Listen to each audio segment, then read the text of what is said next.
They will always talk. But you know what they're saying is not true. So don't allow what people say bring you down. Hello my correct people, now welcome back again to my YouTube channel. It's today on the first time when they come across my channel, now welcome once again. I beg Mukuna don't forget to join the family by hitting on the red subscribe button. If you don't subscribe finish, now press that notification bell when they show 2 dots for up. If you don't press them, you go carry 2 dots come inside, you go press that 2 dots so that enter when I upload on Bongen Tori.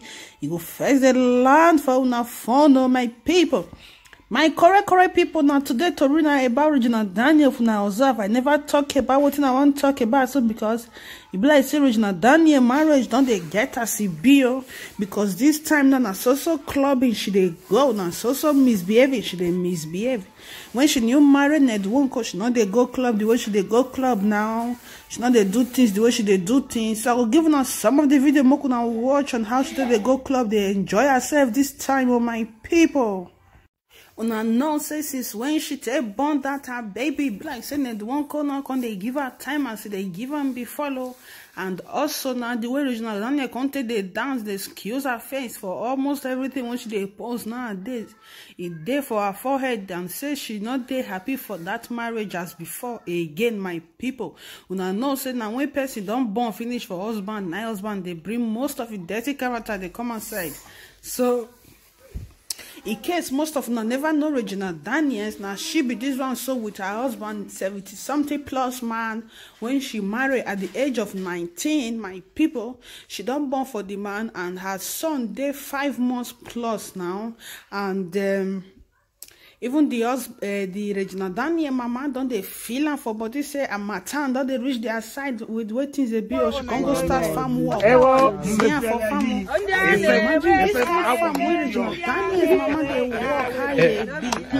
If I say farm work be me say everybody will go back to village where they work for farm, because some they no go farm wear glass carry white and white carry white hey money not too. Anyway, Sha, me I for advise Mama Regina Daniel Rita make she focus on her daughter, because this time Regina Daniel need her more than ever, because what in that girl they go through for her marriage no be my Imagine you just marry man, you never even reach 2 years the man don't marry on top of you, and even when you marry the man self, many story they come up on top of your head and your matter.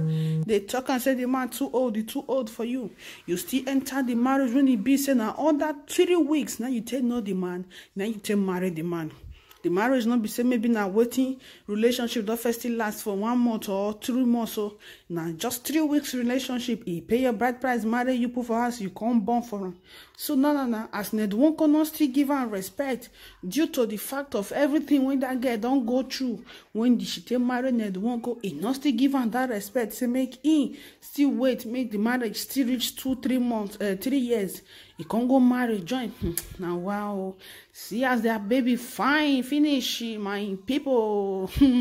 You Ned Wonko, wait till they gain for small children when you they marry. Tell me now. My people, oh my goodness. Ask Ned Wonko, waiting Ned Wonko they gain for all these small children which in they marry they go. Make it not go marry baby when they born today, oh my people.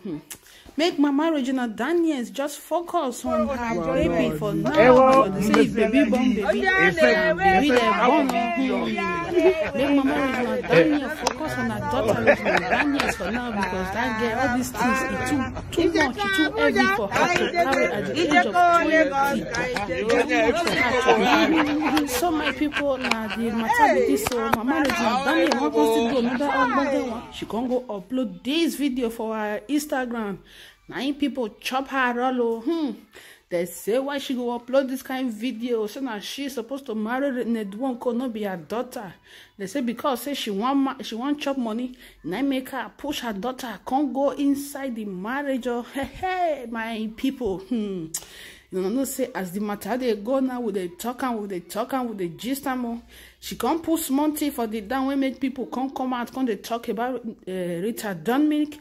As she puts more right up, So my people, now she can't go right for the down. Say now the day not be the day when you plant seed, though. Maybe you plant something and not that day when you plant and you go chop them all. So now people come, they comment saying, so now make you carry your daughter, go give the one come make him marry. Because say you want to chop the fruit of your neighbor when you be say, now you suppose marry the worker. I go give her some of the comments, more gonna read, more gonna see what in they attack her for the picture when she post on my people. Now this one tell her and say, so you go carry your pikin, give 17 plus man, make him marry just because you want make you chop money, you want me you chop your fruit of labor. Oh, they can't even call her sugar mommy IG. Oh, that's not she be the IG sugar mommy. Rita Dominic na really sugar mommy. So they tell and say you will eat the fruit of your labor. So they tell and say you too fine. Oh, my people, my correct people. This Regina Daniel Matani picking and wow, that's a constant right say. Now this one comes to tell and say, so now make now you they push your pikin, make he go there plant so that you go come there chop the food. So many say Rita, now you push your pikin, go there, make you go chop, make you go there plant for there. Then you go there chop the food. Where your daughter go there suffer for the husband house when you send her. Now wow, some they call her beautiful mama, some they insult her for the comment section. Mukuna just check her, muna see my people. Anyway, Mukuna give Regina Daniels and her mama small advice. Since as he be say Rita no green advice mama, they no agree do one make it be say their head go coordinate. Rita no gree advice mama make it be say Rita no gree advise her daughter Regina Daniel make it be say everywhere go good for her. It can't go put her for the age of 70 plus man and make him marry. She marry finish now pikin when she born for there never even complete 5 months. Finish they won't go down engage another girl. He don't marry another girl put for house.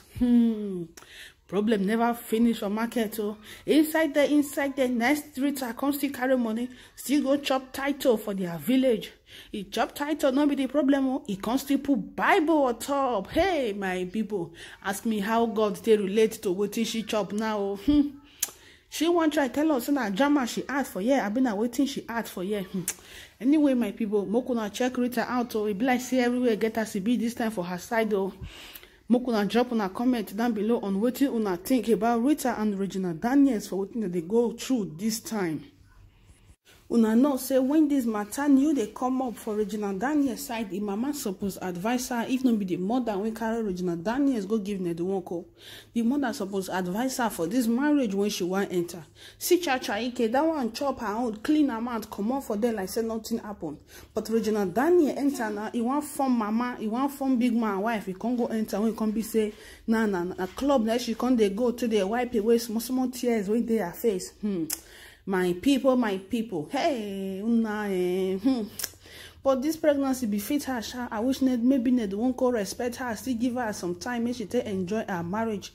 She not even enjoy the marriage, and it be say she just enter marriage, never even reach 2 years. She don't get junior wife at the age of 20. So Rita Daniels, advise your baby, oh, she need you this time. No be another thing. Advise her, my people. Mokuna drop on a comment down below on what you una think about this Rita Daniels, mama, Regina Daniels, mama, Rita Daniels and Ned Wonko. What you una think about the both of them? If what Rita Daniels do this her daughter, so now the good thing that she do or now the bad thing that she do.